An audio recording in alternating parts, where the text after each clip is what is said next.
Please come forward. And Madam Chair, members of the committee, SCR 11 honors Shirley Kimball for her service to the state and commitment to fight against mental illness. Thank you, Erin, and please come join us. And Madam Chair, for the record, I am the chief sponsor of this. I see that. And generally in our district, like other districts, we have these come forward, but we try to get people when they're still alive. And Shirley certainly tears my ear apart on mental health care issues. So we decided it would be a good thing to have her before us and do it before she dies 20 years from now. Very good. Thank you, Senator Boquist. Well, welcome to the Senate Rules Committee. Thanks for your patience. We're looking forward to hearing from you. Chairwoman Rosenbaum and members of the committee, good afternoon. My name is Jean Beck. I'm Vice President of the National Alliance for Mental Illness Yamhill County affiliate, one of the 14 NAMI affiliates in the state. We are an active group of volunteers dedicated through education, support, and advocacy to helping individuals living with mental illness. Volunteers for a cause, especially when the case is the health and welfare of our loved ones, are often committed and tenacious people. However, the object of our admiration in this Senate concurrent resolution, Mrs. Shirley Kimball, stands out dramatically among the many advocates for the mentally ill. For nearly 40 years, Shirley Kimball has provided outstanding service to individuals living with mental illness and their families through the Abacus program in Yamhill County, through her work with Yamhill County's Department of Health and Human Services, and most notably through her work with NAMI Yamhill County. Shirley has been a tireless volunteer for NAMI, serving as a remarkably sensitive and effective leader of support groups, serving as our legislative liaison, organizing our lobby days here in Salem, and serving as our secretary and as chair of our program committee. She is a strong advocate for the needs and rights of individuals with mental health challenges and their families, and she has brought to NAMI Yamhill County a strong and clear vision for the ways we can improve the lives of our loved ones with mental illness. I am here to express my personal gratitude for Mrs. Kimball's dedication and commitment, and to express the support of NAMI Yamhill County for this resolution. We urge its adoption and are deeply grateful for the legislature's recognition of a truly outstanding member of our community. Thank you for the opportunity to provide input. Thank you very much for bringing it to us and for your testimony. Please go ahead. Chair Rosenbaum, members of the committee, for the record, my name is Angela Kimball, and I'm speaking on behalf of NAMI Oregon and Chris Boneth, their executive director. I'll read the testimony he has submitted. He states, NAMI Oregon wholeheartedly supports Senate Concurrent Resolution 11, which honors longtime NAMI member and volunteer Shirley Kimball of Yamhill County for her many years of advocacy and service on behalf of individuals and families affected by mental illness. Many of us active in Oregon with the National Alliance on Mental Illness consider Shirley a guiding light, someone who blazed trails at a time when stigma surrounding mental illness was even more oppressive than it is today. Her leadership with NAMI Yamhill, her direct support for individuals and families who struggled with mental illness, and her policy advocacy to improve our state's community mental health system are legendary within our NAMI family. Truly, without her leadership and tireless activism, NAMI wouldn't be as widely available in our state and as successful at helping Oregonians as it is today. We have all benefited from Shirley's willingness to give of her time and talents to NAMI and to those who live with mental illness.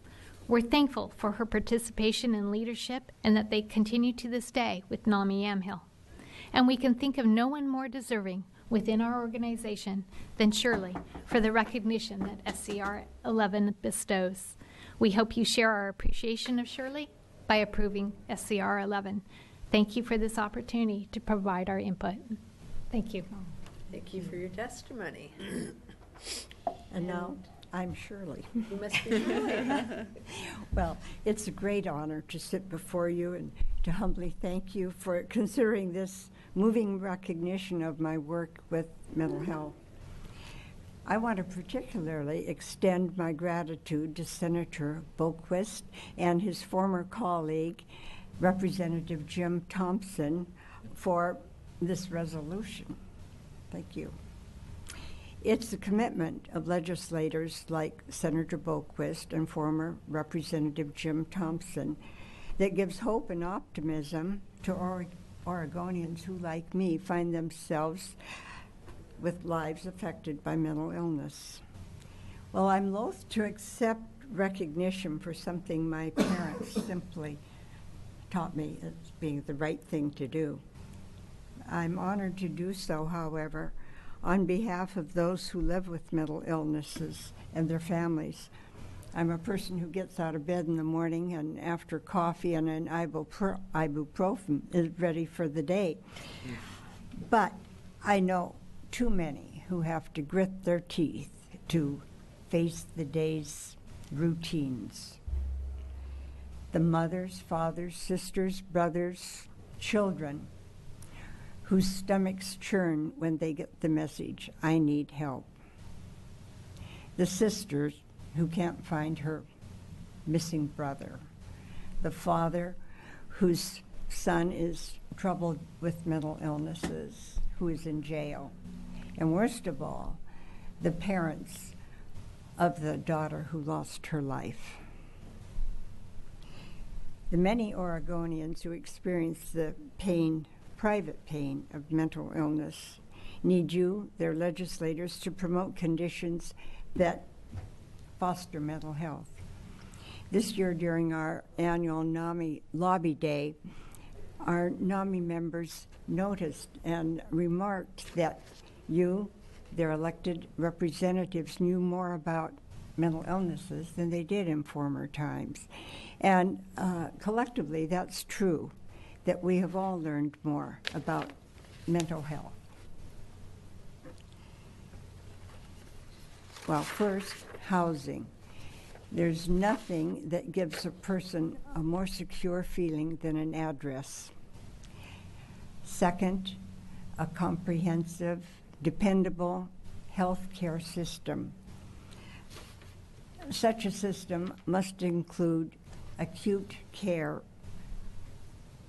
for episodes of acute illness. And such acute care must always be available, because a delay of a few hours or days is just as detrimental to recovery from a mental illness crisis as it is for a person having a stroke. Third, a justice system that provides treatment rather than isolation for people with serious mental illnesses. Mental health courts, such as the one in Yamhill County, have successfully diverted people out of the criminal court system into treatment that has led to recoveries. When I moved to Oregon 51 years ago, my daddy, who was born in Lebanon, beamed, and he said, "Oregon is the best governed state in the Union." Well, I share that opinion.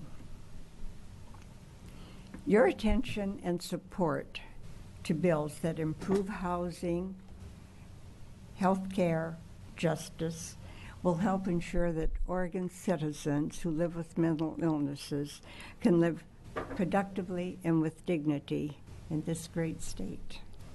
I thank you very much for the honor of considering me for Senate Concurrent Resolution 11. And I'm sorry I forgot to address you before I launched into this, Chair Senator Rosenbaum and Senators Beyer, Boquist, and Burdick. Thank you. Well, thank you very much. It sounds like you've made a huge contribution to our state, and this is the Senate's highest honor, actually, and we're very pleased to be able to bestow it on you. And Senator Boquist, did you have comments? She's my favorite Democrat. Excuse me, what? Right. Well, we won't take that personally. Okay, well, thank you very much for being here, and especially thank you, Shirley, for your service to our state and to the community. I think all of our lives have been touched by mental illness in one way or another, so we can appreciate what you're doing. Madam Chair, I move SCR 11 to the floor with a be adopted recommendation. Senator Boquist has moved SCR 11 to the floor with a be adopted recommendation. Is there any discussion on the motion? Any objection to the motion? Okay, motion carries. And Senator Boquist, would you carry this on the floor? Yes, ma'am. Great. Okay, we will have